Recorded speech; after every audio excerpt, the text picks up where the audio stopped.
Selamat pagi, siang, sore, malam, atau tengah malam, ya kapanpun itu.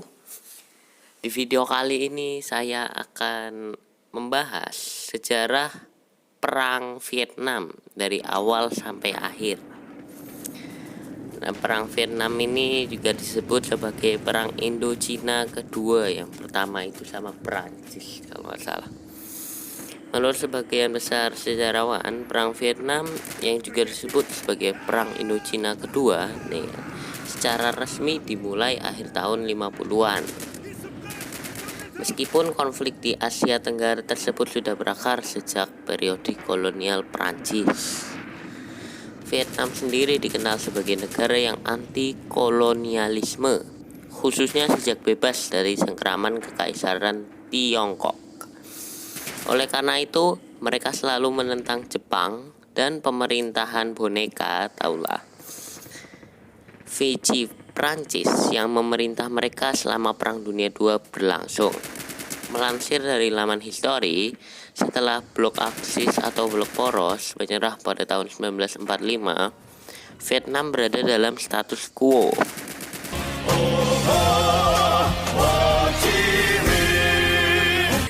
Melihat kesempatan ini dan mendeklarasikan kemerdekaan Vietnam Utara pada 2 September 1945.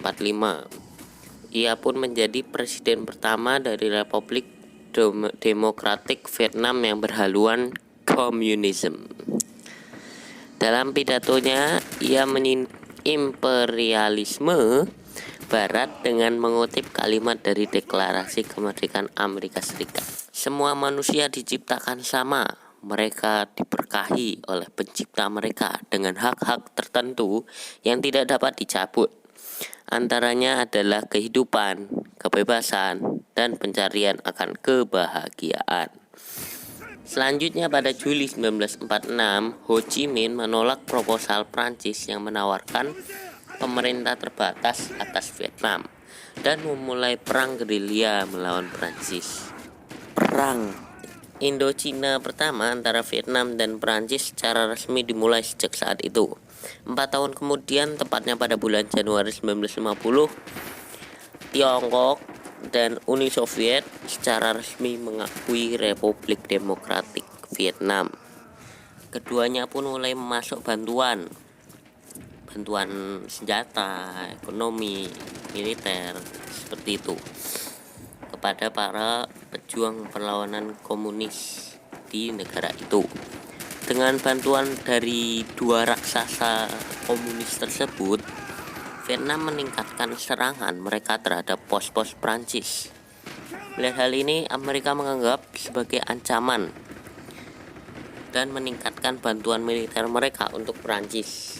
Akhir-akhirnya pun Prancis tetap kalah sama Vietnam. Bab kedua, intervensi Amerika dalam Perang Vietnam. Sebelum benar-benar turun ke dalam Perang Vietnam di tahun 1964, Amerika Serikat sudah mulai mengawasi, dalam kutip mengawasi, negara-negara merdeka yang berpotensi untuk menjadi negara komunis.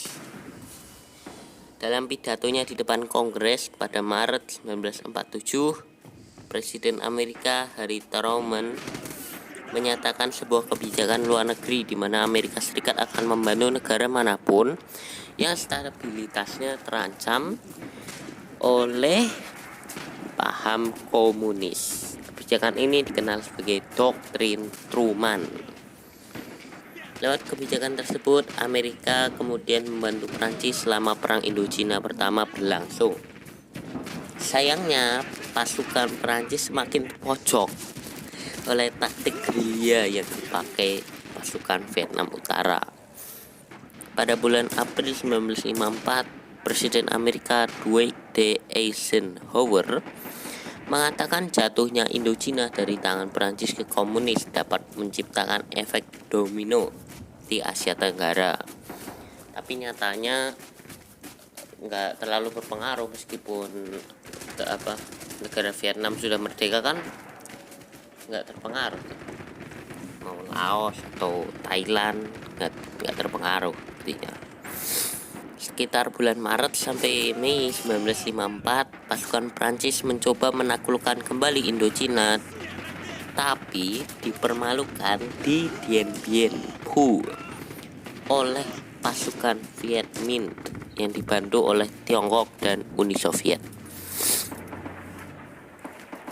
Richard Holbrooke, seorang diplomat Amerika, sampai menyebut bahwa 2000 tahun permusuhan antara Tiongkok dan Vietnam dan ratusan tahun kecurigaan yang terjadi antara Tiongkok dan Rusia berhenti saat 3 superpower ini bersatu melawan Barat di perang tersebut. Kekalahan telak itu menjadi akhir dari pemerintah Prancis di wilayah Indochina. Bab 3. Konferensi Jenewa. Pada Juli 1954, tepat setelah kekalahan Prancis, kesepakatan Jenewa menetapkan Vietnam Utara dan Selatan dengan garis paralel ke-17 sebagai garis pemisah antara kedua wilayah tersebut. Perjanjian tersebut juga menetapkan kalau pemilihan akan diadakan dalam waktu 2 tahun untuk menyatukan Vietnam dalam bawah satu pemerintahan yang demokratis. Sayangnya pemilihan ini tidak akan pernah terjadi. 1 tahun setelah kesepakatan tersebut, tokoh nasionalis Katolik Ngo Dinh Dien muncul sebagai pemimpin Vietnam Selatan dengan dukungan Amerika. Sementara tetap memimpin negara komunis bagian utara Vietnam. Bab 4. Perang Indochina II. Pada bulan Maret 1959, sebuah revolusi bersenjata dimulai. Ho Chi Minh mendeklarasikan perang rakyat untuk menyatukan seluruh Vietnam di bawah kepemimpinannya, di mana politbironya memfokuskan segalanya ke perjuangan militer sampai titik darah penghabisan. Perang Indochina kedua disebut Perang Vietnam di Barat. Perang Amerika di Vietnam pun dimulai. 2 bulan setelahnya, pasukan Viet Minh mulai membangun rute pasokan melalui Laos dan Kamboja ke arah Vietnam Selatan untuk mendukung serangan gerilya terhadap pemerintah Diem. Mengutip dari histori, rute yang di kemudian hari dikenal sebagai jalur Ho Chi Minh ini diperluas dan terus ditingkatkan selama Perang Vietnam berlangsung. Pada Desember 1960, Front Pembebasan Nasional (NLF) dibentuk dengan dukungan Vietnam Utara sebagai sayap politik anti pemerintah di Vietnam Selatan. Amerika Serikat memandang NLF sebagai kepanjangan Vietnam Utara dan mulai menyebut mereka sebagai Vietcong, kependekan dari Vietnam Cong San atau Komunis Vietnam. Bab 5. Amerika Serikat memasuki Perang Vietnam. Pada tahun 1961, setelah 2 dekade memberikan bantuan militer secara bertahap, Presiden Amerika John F. Kennedy mengirimkan pasukan militer dalam skala besar untuk pertama kalinya ke Vietnam demi memperkuat rezim Vietnam Selatan yang demokratis. 3 tahun kemudian, di saat pemerintah Vietnam Selatan runtuh, Presiden baru Amerika, Lyndon B. Johnson, memerintahkan serangan bom di Vietnam Utara. Di saat bersamaan, Kongres Amerika mengizinkan penggunaan pasukan militer di wilayah tersebut yang di kemudian hari dikenal sebagai Resolusi Teluk Tonkin. Peristiwa tersebut menandai masuknya Amerika Serikat ke dalam Perang Vietnam. Perang antara pasukan Viet Minh melawan pasukan Vietnam Selatan dan Amerika. Pada tahun 1965, serangan brutal dari Vietnam Utara meninggalkan Presiden Johnson dengan 2 pilihan, meningkatkan jumlah pasukan atau menarik pasukan. Nah, ini yang bikin protes itu karena memilih opsi pertama.